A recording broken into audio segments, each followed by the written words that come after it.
What's going on, everybody? This is Coach Chris. I'm back with another video again, and I just want to thank everybody that watches these videos. I appreciate it. I'm trying to grow this channel. I enjoy educating and putting stuff out there. So help me, help you, help me, and all of whatever. Help me out here as I go on this journey to grow this channel, and I will continue to help you the best I can. Send in questions if you have them, leave comments, subscribe to the channel, all that good stuff. But anyway, the video. Today we are going to be talking about a very big topic that I know a lot of people in the weight loss community ask. I can't tell you how often I get a client or a person at the gym that's like, hey, I want to lose belly fat. Should I be doing crunches? Or I want to lose the little flappy thing on the underneath my arm. So should I do some tricep stuff? I get those questions a lot, believe it or not. And I'm sure some of you have that very same question. We're going to talk about this based off of what the science says. I'm going to try to make this as quick as possible. So no more talking. Let's do this. So what is fat? What are we talking about when we say spot fat reduction? This idea that you can go and target a specific area on the body to lose weight in without maybe impacting other areas. So for example, the stomach is a very, very popular area that people want to lose fat in for them. They're trying to lose stomach fat or arm fat or just fat on their lower back or whatever. People have specific problem areas that you just kind of feel a little bit cringy about showing, and you're wanting to get that off via probably some type of exercise or some type of procedure, not to include surgery. What does the research say about spot fat reduction? So in 2023, there was a meta-analysis that looked at 13 different studies. This study included, I think it was over a few thousand people. They range from the age of 14 to 71. We're talking about men, women. It included untrained people and trained. So they took a lot of different types of people and looked at, hey, is this possible? So why is it important that we understand the group of people that they looked at? That way we know, well, who does this apply to? Because that's really important. If it doesn't apply to you, you don't need to sit here and listen. So this actually applies to, well, everybody. What they ended up finding out, and this has been consistent through all of the research, is, well, unfortunately, there is no way to spot fat reduce. This also means that all these other people that are putting videos out, they're just kind of doing so for clickbait or just to get your money. Shame on you. You have a responsibility to tell the truth to the people to help them get healthy results, and you lied. There were some studies back, it was 2013 and 2017, that they specifically looked at, well, doing crunches and did that lose any stomach fat on overweight and obese individuals. Still, no change. So what does all of this mean? Basically, you can't control where the body fat comes from. The body is going to release fat cells into the bloodstream to get used up. It's a process called lipolysis. You can't control where the body decides to pull those fat cells from.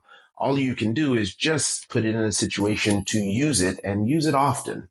The more fat cells they need to go through, the more chances you can get the weight off in the area you want, as well as the entire body overall. And this is just going to lead to generally better health and even better appearance. Now, from my anecdotal experience as a coach, what I constantly see is the stubborn areas are usually the lower abs, the glutes, the hamstrings, and then the lower back as well. Those are usually the places that come in last for a lot of people. For me specifically, when I'm on prep for a competition, my lower back is the last part that tends to show up. Everybody's different. How should you go about losing belly fat? Well, we've discussed that you can't specifically lose belly fat, so you're just going to have to lose fat overall. What I recommend is being in a caloric deficit. And you can get there by any number of ways. You can either restrict your calories, you can increase your physical activity, or you can do a mixture of the two of those things. And if you do that in a healthy way, you'll lose the body fat And it'll eventually come from whatever area you're looking to get a little bit leaner in. If you're going to just strictly lower your calories, well, you're going to be looking at a 500 calorie decrease from whatever your maintenance calories are. And if you want more information to figure that out, just comment below and say the word maintain.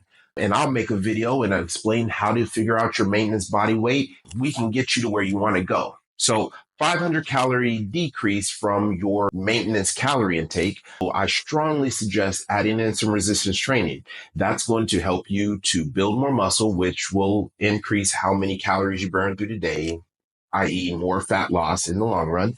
It will improve your shape. Look at doing some resistance training somewhere between 3 and 6 times a week. It doesn't have to be anything crazy. A good 30 to 60-minute workout will be more than enough for most people. On top of resistance training, I also recommend that everybody maintain 10,000 steps per day. This is a recommendation that's been put out by the American Heart Association and a lot of other organizations that realize just keeping movement is going to be good for overall health, but it's an easy way to get your calories burned. There's only so much time in the day. We're busy and you probably don't want to, nor do you have the time to go stand on a cardio machine at your local gym for 30 minutes to an hour. So get your steps throughout the day. You've got 24 hours minus whatever time you sleep. Get those 10,000 steps all the way across the day. For example, instead of trying to find that premium parking spot at the store or the mall, park a little further back. Get those steps in that same way. Also, take the stairs a little bit more often than you do the elevators and escalators. Why not just get out of the house? We do so much things in home today. We work indoors. We have groceries delivered to us, furniture. Most of our shopping is done online now. You're going to have to make an even more conscious effort to get out of the house and get moving. Doing those few things will help you to put you in the right direction, and it'll probably get you about 80% there. They're not complicated, and you don't have to invest a whole lot of time or money into those things, and you will reap a lot of benefits. Now, if you would like to get to your goal faster, well, let me know and I can help you out. As a coach, I specialize in working with bodybuilding clients, military performance individuals, and lifestyle clients that just want to look good and feel good. Thank you so much for listening. And don't forget, if you got anything out of this video, please just comment below and let me know what you got out of this. Remember to comment below maintain if you want help understanding how to come up with your maintenance calories so that your fat loss program can go by a lot faster and a lot smoother. Until next video, hey, get out there and make the gains happen.